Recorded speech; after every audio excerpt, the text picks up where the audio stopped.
Effect ന്യൂസിലേക്ക് ഏവർക്കും സ്വാഗതം. പാലത്തിന്റെ ഉദ്ഘാടനം ബഹുമാനപ്പെട്ട മുഖ്യമന്ത്രി നിർവഹിക്കുകയാണ്. ആദ്യം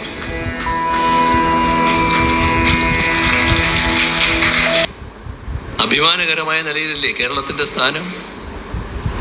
പക്ഷേ കേന്ദ്രം ഭരിക്കുന്നവർക്ക് അരോചകമാണ് കേരളം. കാരണം അവരെ സ്വീകരിക്കുന്നില്ല. അവിടുത്തെ കേന്ദ്രത്തിലെ ഭരണകക്ഷിക്ക് നേതൃത്വം കൊടുക്കുന്ന RSSനെയും BJPയെയും മതനിരപേക്ഷ കേരളം സ്വീകരിക്കാൻ തയ്യാറാകുന്നില്ല. അതിൻ്റേതായ പക, വിദ്വേഷം അതാണ് കേരളത്തോട് കാണിച്ചത്. ഇവിടെ ഇപ്പോൾ മാരീചവേഷം കെട്ടി നാടിനു വേണ്ടി ഞങ്ങൾ പലതും ചെയ്യും എന്ന് പറഞ്ഞു വരുന്നവരുണ്ടല്ലോ. ഇത് നമ്മുടെ നാടിൻ്റെ മുന്നിലുള്ള ഒരു ഉരക്കല്ലായിരുന്നു. ആപത്ഘട്ടത്തിൽ എന്ത് നിലപാട് സ്വീകരിച്ചു എന്നത് ഇവരെ സഹായിക്കുന്ന നിലപാടായിരുന്നു. ആ കാലത്ത് നമ്മുടെ സംസ്ഥാനത്തിൽ നിന്ന് കേന്ദ്രത്തിലേക്ക് പോയ പാർലമെൻറ്റിലെത്തിയ പാർലമെൻറ്റ് അംഗങ്ങൾ പൊതുവിൽ സ്വീകരിച്ചത്. കേന്ദ്രത്തിനെതിരെ അരയക്ഷരം സംസാരിക്കാൻ തയ്യാറല്ല. കേന്ദ്ര ഗവൺമെൻറ് കേരളത്തെ അവഗണിക്കുമ്പോൾ കേരളത്തിന് ന്യായമായത് അനുവദിക്കണം എന്ന് പറയാൻ തയ്യാറല്ല. ആ ഘട്ടത്തിലും കേരളത്തെ എങ്ങനെയൊക്കെ കുറ്റപ്പെടുത്താൻ കഴിയും, അതിനായിരുന്നു ഇവിടുത്തെ കോൺഗ്രസ് നേതൃത്വവും UDFും ശ്രമിച്ചത്. ഇതെല്ലാം നമ്മുടെ തിക്തമായ അനുഭവങ്ങളാണ്. നമ്മൾ തകർന്നു പോകുമല്ലോ എന്ന് നമ്മളെ സ്നേഹിക്കുന്നവരെല്ലാം ആശങ്കപ്പെട്ടു. പക്ഷേ നമുക്ക് തകരാൻ പറ്റുമായിരുന്നില്ല. നമുക്ക് അതിജീവിച്ചേ മതിയാകുമായിരുന്നുള്ളൂ. നമ്മുടെ നാട് രാജ്യത്തിൻ്റെയും ലോകത്തിൻ്റെയും പ്രത്യേക ശ്രദ്ധാകേന്ദ്രമായി. ആ അതിജീവനം നല്ല തോതിൽ നടത്തിയപ്പോൾ എങ്ങനെയാണ് കേരളത്തിന് ഇതെല്ലാം സാധ്യമായത് എന്ന് രാജ്യവും ലോകവും ചിന്തിച്ചു. നമ്മുടെ അനുഭവം എന്താണ്? നമ്മുടെ നാടും നമ്മുടെ നാട്ടുകാരും എല്ലാവരും ഒരേ മനസ്സോടെ പൂർണ്ണമായ ഐക്യത്തോടെ ഒരുമയോടെ നിന്നു എന്നതാണ്. അതിൻ്റെ ഭാഗമായിട്ടാണ് എല്ലാ പ്രതിസന്ധികളെയും നേരിടാനും അതിജീവിക്കാനും നമുക്ക് കഴിഞ്ഞത്. കേരളത്തിൻ്റെ വ്യത്യസ്ത മേഖലകൾ ഇന്ന് വലിയ തോതിൽ ഉയർന്നു നിൽക്കുകയാണ്. അതിൻ്റെ ഓരോന്നിൻ്റെയും ഉദാഹരണം ഈ ഘട്ടത്തിൽ ഞാൻ എടുത്തു പറയുന്നില്ല.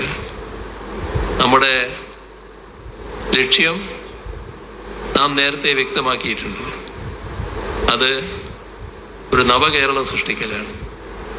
നവകേരളം എന്നത് ഒരു സങ്കല്പമല്ല, അത് യാഥാർത്ഥ്യമാക്കാൻ പോകുന്ന ഒരു കാര്യമാണ്. ഇതിൻ്റെ ഭാഗമായി വികസനത്തിൻ്റെ സ്പർശമേൽക്കാത്ത ഒരു പ്രദേശവും കേരളത്തിലില്ല എന്ന് കാണാൻ നമുക്ക് സാധിക്കും. അതേപോലെ തന്നെ വികസനത്തിൻ്റെ സ്വാദനുഭവിക്കാത്ത ഒരാളും നമ്മുടെ നാട്ടിൽ കാണാനാവില്ല. അതാണ് സർവതലസ്പർശിയും സാമൂഹ്യ അധിഷ്ഠിതവുമായ വികസനം എന്നതുകൊണ്ട് LDF ഉദ്ദേശിച്ചിരുന്നത്. അതാണിപ്പോൾ പ്രാവർത്തികമാകുന്നത്. നാടിൻ്റെ വികസനത്തോടൊപ്പം നമ്മുടെ നാട്ടിലെ പാവപ്പെട്ടവരെ കഴിയാവുന്ന രീതിയിൽ ചേർത്ത് പിടിക്കാനാണ് LDF ശ്രമിക്കുന്നത്. അതിൻ്റെ ഭാഗമായാണ് 600 രൂപ 2016 ഉണ്ടായിരുന്ന സാമൂഹ്യക്ഷേമ പെൻഷൻ 2021 1600 വർദ്ധിച്ചത്. അതേ മനോഭാവത്തിൻ്റെ ഭാഗമായി തന്നെയാണ് അത് 2026 2000 രൂപയിൽ എത്തി നിൽക്കുന്നത്. ഇതോടൊപ്പം തന്നെ നമ്മുടെ നാട്ടിലെ സഹോദരിമാർ, വീട്ടിൽ കഴിയുന്നവർ, മറ്റ് വരുമാനങ്ങളില്ലാത്തവർ, അവർക്ക് 1000 രൂപ വീതമുള്ള സ്ത്രീ ശാക്തീകരണത്തിനുള്ള സഹായം എന്ന നിലയിൽ പദ്ധതി നാം തുടങ്ങി. നല്ല പ്രതികരണം വന്നു. ഉദ്ഘാടനം ചെയ്ത ദിവസം 10 ലക്ഷത്തിലധികം ആളുകളായിരുന്നു അതിൽ അംഗങ്ങളായി ചേർന്നിരുന്നത്. ആ ദിവസം തന്നെ ആ 10 ലക്ഷം ആളുകളുടെയും അക്കൗണ്ടിലേക്ക് ഈ 1000 രൂപ വീതം എത്തി എന്നത് എല്ലാവരും സന്തോഷത്തോടെ പ്രതികരിച്ചു. നമ്മുടെ യുവജനങ്ങൾ, വിദ്യാർത്ഥി ജീവിതം കഴിഞ്ഞ്, അവരുടെ കോഴ്സ് കഴിഞ്ഞ് ജോലിക്ക് വേണ്ടി കാത്തു നിൽക്കുന്നു. ആ സന്ദർഭത്തിൽ അവരുടെ നൈപുണ്യം വികസിപ്പിക്കുന്നതിന് വേണ്ടിയുള്ള ചില പരിശീലനങ്ങൾ ഏർപ്പെടേണ്ടി വരും. സ്കിൽ ഡെവലപ്മെൻറ്റിന് വേണ്ടിയുള്ള പ്രവർത്തനങ്ങൾ ഏർപ്പെടും. ആ ഘട്ടത്തിൽ അവർക്ക് വരുമാനമില്ല. അവർക്ക് മാസം തോറും 1000 രൂപ വീതം നൽകുന്ന പദ്ധതിയും സർക്കാർ തുടക്കം കുറിച്ചു കഴിഞ്ഞു. ഇങ്ങനെ എല്ലാ വിഭാഗം ആളുകളെയും ചേർത്ത് പിടിച്ചുകൊണ്ട് രാജ്യത്ത് മറ്റൊരിടത്തും കാണാത്ത രീതിയിൽ പറഞ്ഞ കാര്യങ്ങൾ മുഴുവൻ പ്രാവർത്തികമാക്കി LDF സർക്കാർ പാവങ്ങളെ ചേർത്ത് പിടിച്ച് മുന്നോട്ട് പോകുന്ന കാഴ്ചയാണ് കാണാൻ സാധിക്കുക. അതിൻ്റെ ഭാഗമാണ് കഴിഞ്ഞ നവംബർ 1-ാം തീയതി ഇന്ത്യയിലെ ഏക സംസ്ഥാനം കേരളം അതിദാരിദ്ര്യമുക്തമായത്.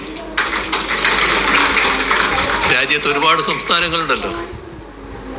നമ്മളെക്കാളും വലിയ തോതിൽ സാമ്പത്തിക ശേഷിയുള്ള സംസ്ഥാനങ്ങളുണ്ടല്ലോ. ആർക്കെങ്കിലും അത്തരമൊരു കാര്യം ആലോചിക്കാൻ കഴിഞ്ഞോ? എന്തുകൊണ്ടാണ് കേരളത്തിന് കഴിഞ്ഞത്? പാവപ്പെട്ടവരെ കുറിച്ച് ചിന്ത വേണം. പാവപ്പെട്ടവരെ ചേർത്ത് പിടിക്കാനാവണം. 64,006 കുടുംബങ്ങളായിരുന്നു അതിദാരിദ്ര്യം അനുഭവിക്കുന്നത്. ആ 64,006നെയും ഓരോ കുടുംബം എന്ന നിലക്ക് കണ്ടു. ആ ഓരോ കുടുംബവും നേരിടുന്ന പ്രയാസങ്ങൾ എന്താണ്, ആ ക്ലേശഘടകങ്ങൾ എങ്ങനെ പരിഹരിക്കാം. അങ്ങനെ 64,006ാമത്തെ കുടുംബവും ഈ ക്ലേശഘടകം പരിഹരിച്ച് അതിദാരിദ്ര്യമുക്തമായതിനു ശേഷമാണ് അതിദാരിദ്ര്യമുക്തം എന്ന നില കേരളം പൊതുവിൽ പ്രഖ്യാപിച്ചത്. അതിനു മുൻപ് ഏതെങ്കിലും സംസ്ഥാനം ചെയ്തോ? അതിന് ശേഷം ഏതെങ്കിലും സംസ്ഥാനത്തിന് ആലോചിക്കാൻ കഴിഞ്ഞോ? അവിടെയാണ് LDFന്റെ പ്രത്യേകത. ജനങ്ങളെക്കുറിച്ച് ചിന്തിക്കണം. ഇന്നത്തെ ചിന്ത ആരെക്കുറിച്ചാ? പൊതുവിൽ ആഗോളവൽക്കരണ നയത്തിന്റെ ഭാഗമായി ചിന്ത മുഴുവൻ കോർപ്പറേറ്റുകളെ കുറിച്ചാണ്. ജനങ്ങളെക്കുറിച്ച് ചിന്തിക്കുന്നില്ല. നമ്മുടെ രാജ്യമാണ് ഏറ്റവും കൂടുതൽ ദരിദ്രരുള്ള രാജ്യം. നമ്മുടെ രാജ്യങ്ങളുടെ പട്ടിക ഒന്ന് എഴുതി വെച്ചാൽ ആ പട്ടികയുടെ അവസാന ഭാഗത്താണ് ഇന്ത്യ. ഇന്ത്യ കഴിഞ്ഞാൽ പിന്നെ ചുരുക്കം രാഷ്ട്രങ്ങളേ ഉള്ളൂ. ഇതാണ് നമ്മുടെ നാടിൻ്റെ അവസ്ഥ, നമ്മുടെ രാജ്യത്തിൻ്റെ അവസ്ഥ. ആ രാജ്യത്താണ് കേരളം ഈ രീതിയിലുള്ള നേട്ടങ്ങൾ നേടിയിട്ടുള്ളത്. ആ നേട്ടങ്ങളോ കേന്ദ്ര ഗവൺമെൻറ്റിൽ നിന്ന് ആവശ്യമായ സഹായമില്ല. കേരളത്തിന് സാധാരണഗതിയിൽ ലഭിക്കേണ്ട സാമ്പത്തിക സഹായം പോലും ലഭിക്കുന്നില്ല. ഒരു സംസ്ഥാനം എന്ന നിലക്ക് വലിയ തോതിലുള്ള സാമ്പത്തിക ഞെരുക്കം ഉണ്ടാക്കാനാണ് കേന്ദ്ര ഗവൺമെൻറ് ശ്രമിച്ചത്. വായ്പയെടുക്കാൻ പോലും അനുമതി നൽകാത്ത നില, ന്യായമായ വിഹിതം അനുവദിക്കാത്ത നില, അങ്ങനെ പലതരത്തിൽ സാമ്പത്തിക ഉപരോധം കേന്ദ്ര ഗവൺമെൻറ് ഭാഗത്ത് നിന്ന്. ആ ഘട്ടത്തിലാണ് നമുക്ക് ഈ നേട്ടങ്ങളെല്ലാം നേടാൻ കഴിഞ്ഞിട്ടുള്ളത്. കേരളത്തിൻ്റെ ദുസ്ഥിതി ഏത് നാടും ആ നാടിൻ്റെ പൊതുവായ പ്രശ്നങ്ങൾക്ക് ഒപ്പം നിൽക്കും. പക്ഷേ നമ്മുടെ നാട്ടിലെ പ്രതിപക്ഷം ഈ കഴിഞ്ഞ 10 വർഷം എല്ലാ കാര്യത്തിലും മുഖം തിരിച്ചു നിൽക്കുകയായിരുന്നു. എല്ലാ കാര്യങ്ങളെയും എതിർക്കുന്ന നിലയാണ് സ്വീകരിച്ചത്. ഏതെങ്കിലും ഒരു പദ്ധതിയെ അനുകൂലിച്ചു എന്ന് പറയാൻ കഴിയില്ല. ഇതെല്ലാം നിഷേധാത്മകമായ രീതിയിൽ നിലനിൽക്കുമ്പോഴും അതൊന്നും ബാധിക്കാതെയാണ് നമ്മുടെ നാടിനെ വലിയ തോതിൽ അഭിവൃദ്ധിയിലേക്ക് നയിക്കാൻ നമ്മുടെ സംസ്ഥാനത്തിന് കഴിഞ്ഞിട്ടുള്ളത്, LDFന് കഴിഞ്ഞിട്ടുള്ളത്. ഇതാണ് LDFൻ്റെ പ്രത്യേകത. അപ്പോൾ നവകേരളം അതൊരു യാഥാർത്ഥ്യമാകാൻ പോകുന്ന കാര്യമാണ്. ഇതേവരെ എല്ലാ കാര്യങ്ങൾക്കും നാടിൻ്റെയും നാട്ടുകാരുടെയും സഹായവും സഹകരണവും പിന്തുണയും നിർലോഭം ലഭിച്ചിട്ടുണ്ട്.